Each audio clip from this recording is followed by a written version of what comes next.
तीन महीने के अंदर भारतीय जनता पार्टी ने एक सीट पर अपनी स्थिति और मजबूत कर ली है। 24 पर थी, 29 में से अब 25 पर खड़ी हुई दिखाई दे रही है। मैं फिर ये लोकसभा और इसमें क्या राज्यसभा के चुनाव के लिए भी कोई संदेश है? विधानसभा के चुनाव के लिए माफ कीजिएगा, विधानसभा के।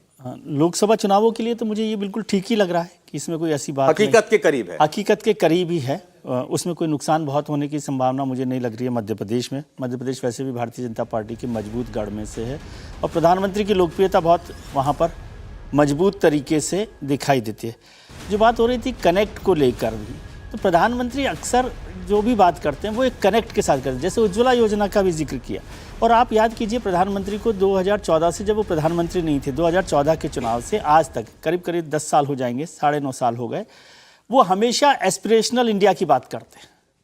वो आप जहाँ खड़े हैं उससे आगे बढ़ने की बात करते हैं। आपके पास चूल्हा था, आप गैस सिलेंडर पर आते हैं। आपके पास टॉयलेट नहीं था, आपके पास टॉयलेट आने की बात करते हैं। आपके पास रोजगार नहीं है, वो स्वरोजगार की बात करते हैं। हिंदुस्तान को तीसरे नंबर की इकोनॉमी बनाने की बात करते हैं। कोई भी चीज़ पे है जहाँ खड़े हैं उससे आगे बढ़ने की बात करते हैं।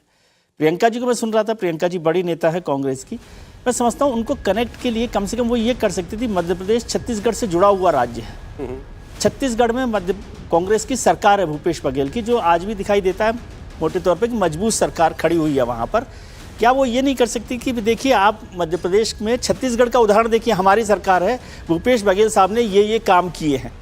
या तो हो सकता है प्रियंका जी को नहीं लगता हो कि बघेल साहब ने कोई काम किया है, या अशोक गहलोत की सरकार है राजस्थान में, वो ओपीएस की बात हुई, वो उज्ज्वला का जो सिलेंडर था उसको 500 रुपये के करने की बात थी, तमाम तरह की योजनाएं थी। तो एक कनेक्ट आप करेंगे। या रोजगार की बात उन्होंने कही भी रोजगार के लिए कह रहे हैं, तो रोजगार के लिए वो बताते कि हमारे पास ये प्लान है, हम रोजगार ये देना चाहते हैं।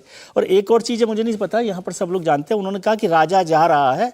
ये राजा जा रहा है, वो मध्य प्रदेश में राजा जो है दिग्विजय सिंह जी को कहा जाता है आमतौर पर, और दिग्विजय सिंह जी कांग्रेस के नेता हैं, तो वो किस तरह से राजा की बात कर रहे थे वो मुझे थोड़ा सा डिस्कनेक्ट, वो थोड़ा मतलब आउट ऑफ सिंक लगी आज के इस भाषण। या तो वो राजा प्रधानमंत्री जी को कर रहे हो या शिवराज जी को राजा समझती हो, किसको समझती? क्योंकि मध्य प्रदेश में आमतौर पे लोग, और देखिए मुख्यमंत्री लंबे समय तक रहने के बाद हो सकता है चिपके, लेकिन शिवराज जी पे तो राजा वाला चिपकता ही नहीं। हाँ। तो मुझे लगता है ये भी एक डिस्कनेक्ट वाली बात है कि आपको पता नहीं कि आपको आरोप भी कैसे लगाने या हमला कैसे करना, वो डिस्कनेक्ट उसमें दिखाई दे। और मैं छत्तीसगढ़ से वो तुलना करते हैं तो शायद मध्य प्रदेश का जो वोटर है उसको समझ में आता है बात कि भाई छत्तीसगढ़ में क्या। एक चीज तो क्लियर दिखाई दी, छत्तीसगढ़ से बेहतर परिस्थिति में मध्य प्रदेश में भारतीय जनता पार्टी दिखाई दे रही है, और आपके जुलाई से आपके सर्वे में बेहतर करती हुई भी दिखाई दे रही है, अपवर्ड्स है।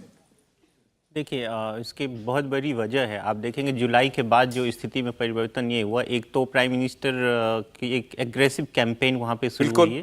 दूसरी बात ये जो असेंबली को लेके, हालांकि मैं असेंबली पे कोई कमेंट नहीं कर रहा हूँ अभी, असेंबली को लेके मतलब निकाल लेंगे।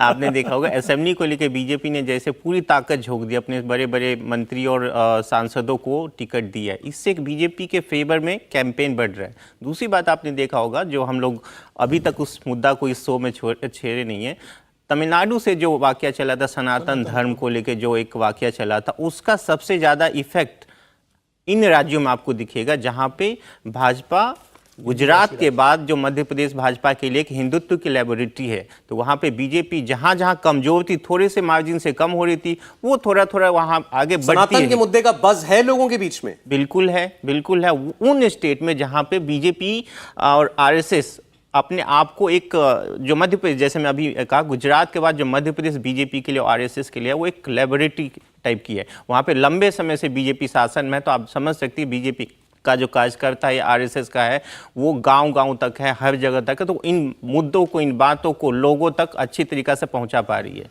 इंडिया टीवी हर वक्त हर जगह डाउनलोड करने के लिए सर्च करें India TV news Google play store या ऐप स्टोर पर।